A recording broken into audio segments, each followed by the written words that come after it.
Dogs. That dog's can have issues in the middle of the night, and most of you have seen that happen. This is a teachable moment. Yeah, that man is talking about pooing himself. Pooing himself, yeah. Just like a dog. Wow. It's funny, too, because in a lot of the interviews, he actually stops talking, and you can hear his stomach growling from the microphone, which made me laugh a lot. He claims that everyone has the same question for him. I would have guessed the question was, why aren't you an insane asylum? But here's his claim of what the question is. A lot of people want to know, what's the most disgusting thing you've eaten so far? I took our Heartstrong beef meal topper, and I took our elk meal topper, and I mixed them with about 5-6 ounces of water and shook them up, and I drank it. And it was the most disgusting thing I've ever drank in my life. Oh, this doesn't make me want to feed it to my dog. It was basically a dog smoothie. Made of elk. But here he is going into week 3, back to things looking up. So it's week 3, finally getting into a groove. Feels, oddly enough, pretty normal. Not gonna lie, I feel pretty fantastic throughout the day, with the exception of really missing the flavor of the normal food that we could eat. Yeah. By the way, when someone says I'm not going to lie, it's generally a lie. Yeah. It's hard to chew and digest. It contains heart and liver, which our normal food doesn't. It's basically just parts. But he swears that if it's purposed correctly, it's not so bad. And he proves it by successfully getting through the 30 days. Mm-hmm. How many pounds does he end up losing after 30 days? 26. 20. Allie, eerily close at 25 pounds he lost after 30 days. It's the leanest he's been. Have you done this, Allie? I know. What is going on? What weird diets have you been on? It's the leanest he's been since senior year in high school, and now he's free. So he taped his 31st day, and here he is with his family talking about what he's learned after 30 days of dog food. That's him? Yeah, that's it. I'm kidding. You're stupid. I'm kidding. He's awaiting his final doctor results, and overall, it seems to have been okay for him. This month-long feat culminated with a charity event, so that's good. Yeah. Charity event. Sure. He covered the first $100 for every adoption over a week at Operation Kindness, a no-kill shelter in Carrollton, Texas. Well, good for him. All right. Yeah, so finally a part of the story I like. I ask, we've had Muggs on a juice cleanse. It's part of a commercial he's been doing for quite some time. Muggs, would you go on the dog food diet? He's getting it. Would you? I totally would. You think he hasn't? We could easily set that up. I wonder if we could get this company to sponsor him. Maybe we should ask the CEO. Should we ask him? Sure. Okay. Oh, there he is. Oh, he's in. Yes. Sounds like you got it. You can send it to us? Okay. All right, great. It's Kevin in the Morning with Allie and Jensen. Carol QFM. K-Rock. There is an interactive business, in Vegas called the Sex Doll Experience. I'm in. What? The Sex Doll Experience. Okay. The Las Vegas Review-Journal, whatever their newspaper was, did some reporting. And they got a tip from a prostitute who's very upset about this in Las Vegas. We heard from a licensed sex worker out in Pahrump. Well, she lives in Las Vegas, but she works in Pahrump. Okay. Her name is Roxanne Price. And she reached out to us because she is really concerned about this. She and other sex workers are concerned because this is kind of cutting into their business. They took our jobs! Is this cutting into their business? I wouldn't think for the majority of people that a sex doll would take the place of a human. Right, insanity. Yeah. Maybe novelty, like right away. Maybe the first weekend they'd see a dip. I don't even think the first weekend. Yeah, I don't think so either. This is the news report that follows. A sex doll business in the Valley is promoting a try before you buy experience. No. This is how they're advertising it. Try it before you buy it. Oh. What if you don't want to buy it? Then you just used her. Correct. Oh, and then you leave, which is what I assume happens a lot. Oh, you know what? I want to give it a second spin. Their website calls it the first of its kind in Nevada. Sounds like something that shouldn't be in the neighborhood. Okay, now. Does that guy have a voice changer? Yes. This guy, I'm not joking when I tell you that this guy wanted to go on the record, but he wanted to be anonymous. Okay. So just like when you're watching a show about cartels and stuff. Love it. You don't see him. Like pixelated. Yes. No. He has a voice changer to make sure that no one can identify who he is, but he's saying all this radical stuff about not having a sex doll brothel. Sounds like something that shouldn't be in the neighborhood or shouldn't, I don't want it around. But people in the community aren't happy with it. Sex businesses, things like that, there is a place. There's a reason why all the casinos are on the strip. And if the accusations that this business is operating without a license are true, Clark County won't be happy with it either.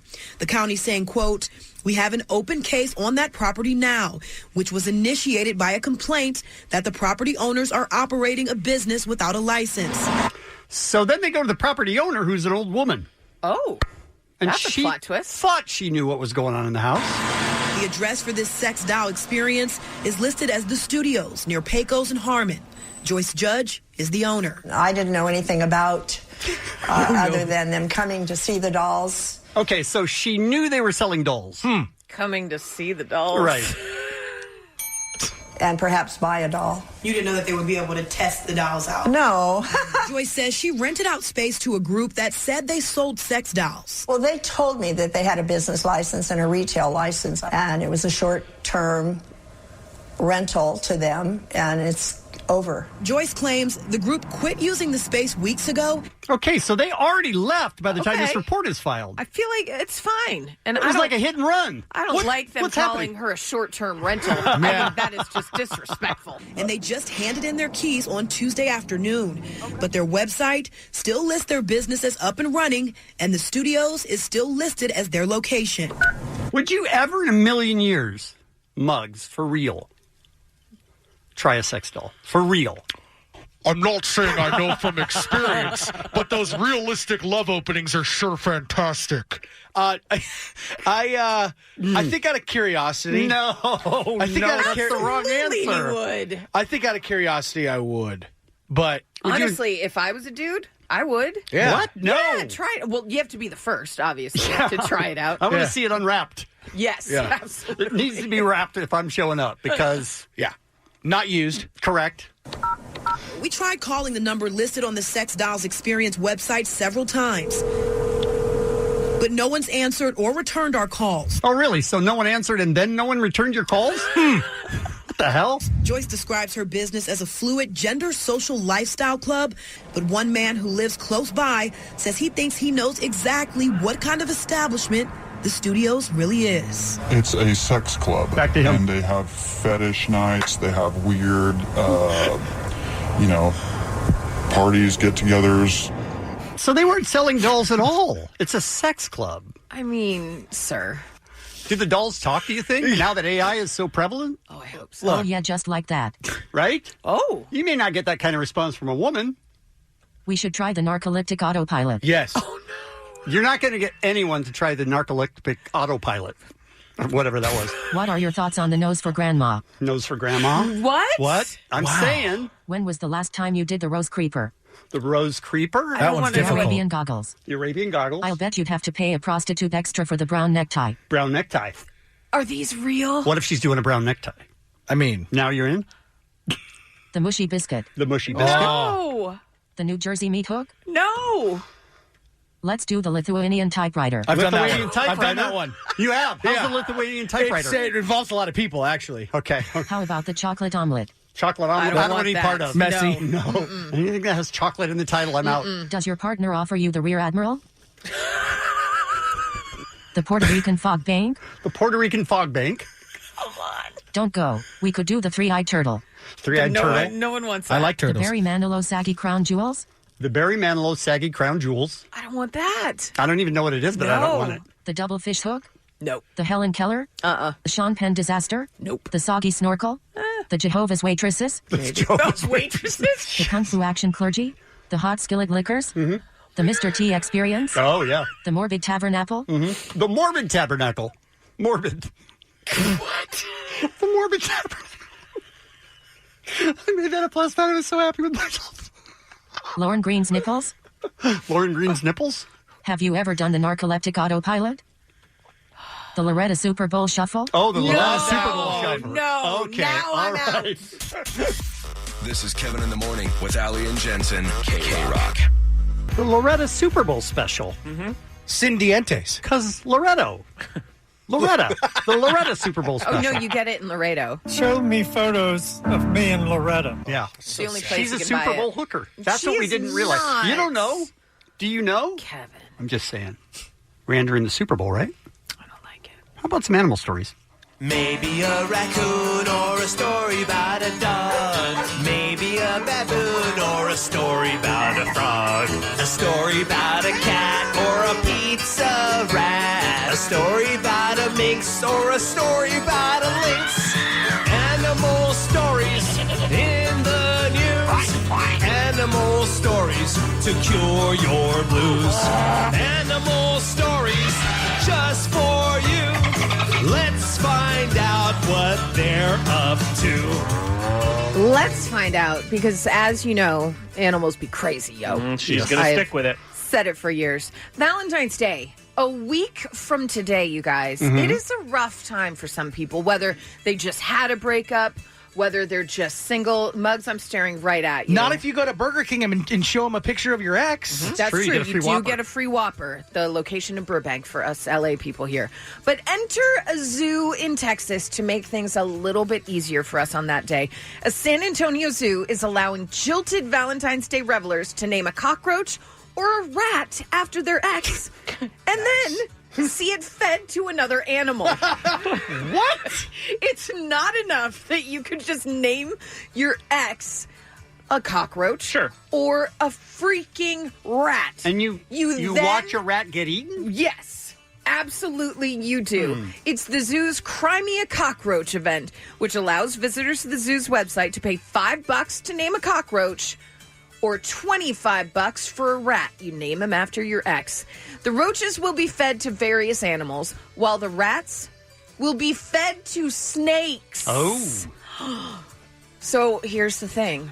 Are you really going to pay for that and then be a complete loser at the zoo watching this happen?